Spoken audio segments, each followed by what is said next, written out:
और अब कैलाश मानसरोवर की यात्रा की बात करेंगे, जिसके लिए चीन ने वीजा देने की प्रक्रिया शुरू कर दी है। ये धार्मिक यात्रा दोनों देशों के सैनिकों के बीच सीमा पर हिंसक झड़प और कोरोना महामारी की वजह से 3 साल तक बंद पड़ी रही थी। अच्छी खबर यह है कि 36 महीने के बाद चीन ने कैलाश मानसरोवर यात्रा के लिए वीजा देना शुरू कर दिया है। हालांकि उसने कैलाश मानसरोवर यात्रा से जुड़े नियमों को पहले की तुलना में काफी कड़ा भी कर दिया है, जिसमें इस धार्मिक यात्रा के दौरान लगने वाली फीस को दोगुना करने का फैसला भी शामिल है। अब भारतीय नागरिकों को कैलाश मानसरोवर यात्रा के लिए कम से कम 1,85,000 रुपए खर्च करने होंगे, जबकि साल 2019 में नेपाल के टूर ऑपरेटर्स रोड ट्रिप के लिए सिर्फ 90,000 वसूलते थे। यानी चीन की तरफ से इस बार सड़क मार्ग से होने वाली इस यात्रा के लिए लगने वाली फीस में 95,000 रुपए का इजाफा कर दिया गया है। इसके अलावा कैलाश मानसरोवर यात्रा पर जाने वाला कोई भी तीर्थयात्री अगर किसी सहायक या फिर हेल्पर को अपने साथ रखता है तो ग्रास डैमेजिंग फी के नाम पर उसे अलग से $300 करीब, और इस अजीबोगरीब फीस के पीछे चीन का तर्क के दौरान कैलाश पर्वत तक जाने वाले मार्ग के आसपास घास को नुकसान की भरपाई के लिए $300 यानी कि भारतीय करेंसी के हिसाब से वसूले जाते हैं। इतना ही नहीं, किसी हेल्पर को साथ प्रवास फीस नाम की रकम को भी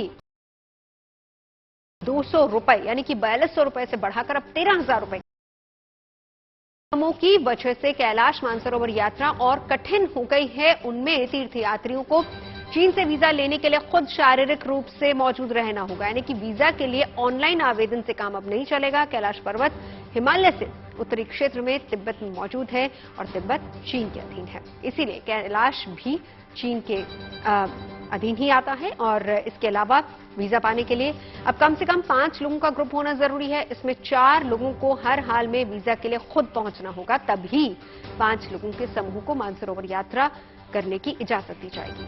उसके बाद यात्रियों को काठमांडू या फिर दूसरे बेस कैंप पर बायोमेट्रिक पहचान से जुड़ी प्रक्रिया से भी गुजरना होगा। डेटाबेस के लिए तीर्थयात्रियों को फिंगर मार्क और आंखों की पुतलियों की स्कैनिंग भी करवानी होगी। हिंदू धर्म में ऐसी मान्यता है कि जहां कैलाश मानसरोवर पर्वत का शिखर है, वहां भोलेनाथ का वास है, और इसीलिए हर साल भारत से भी सैकड़ों तीर्थयात्री अपने देवादिदेव महादेव के दर्शन के लिए यहां आते हैं। 2019 में 31,000 भारतीय यात्रा पर गए थे। इसके बाद यात्रा बंद हो गई। विदेश मंत्रालय ने की तरफ से कैलाश मानसरोवर यात्रा जून से सितंबर के बीच आयोजित करवाई जाती है, जिसको पूरा करने में 2 से 3 हफ्ते का वक्त लगता है। 3 अलग अलग रास्तों से कैलाश मानसरोवर यात्रा की जा सकती है और इन तीनों रूट्स पर कम से कम 14 और अधिकतम 21 दिन का वक्त लगता है। भोले के बेताब भक्तों के लिए अच्छी खबर है। 3 साल बाद कैलाश मानसरोवर यात्रा शुरू होने जा रही है। पिछली बार ये यात्रा 2019 में हुई थी और इस बार एक बार फिर से ये यात्रा शुरू होने जा रही है। हम मौजूद हैं इंद्रापुरम के कैलाश मानसरोवर भवन में, और यहाँ पर फिलहाल तो आपको सन्नाटा दिखाई पड़ रहा है, लेकिन आने वाले कुछ वक्त में सारी हलचल यहीं से शुरू होती है।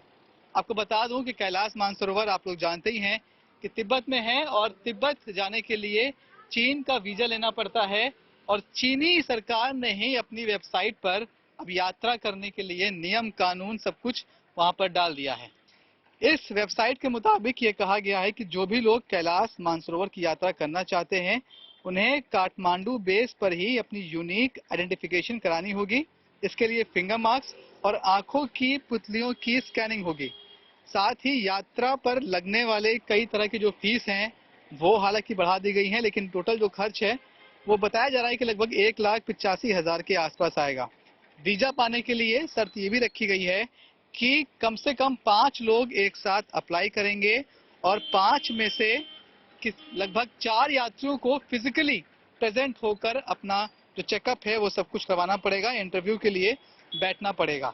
साथ ही साथ आपको बता दूं कि पहली बार इससे पहले 2019 में यात्रा हुई थी, तब लगभग भारत से 31,000 लोग इस यात्रा में पहुंचे थे। उसके बाद कोविड आया और उसके बाद फिर चीन के साथ जो हमारे संबंध थे वो खराब हुए, तनातनी बनी रही, जिसके बाद यात्रा को रोक दिया गया था।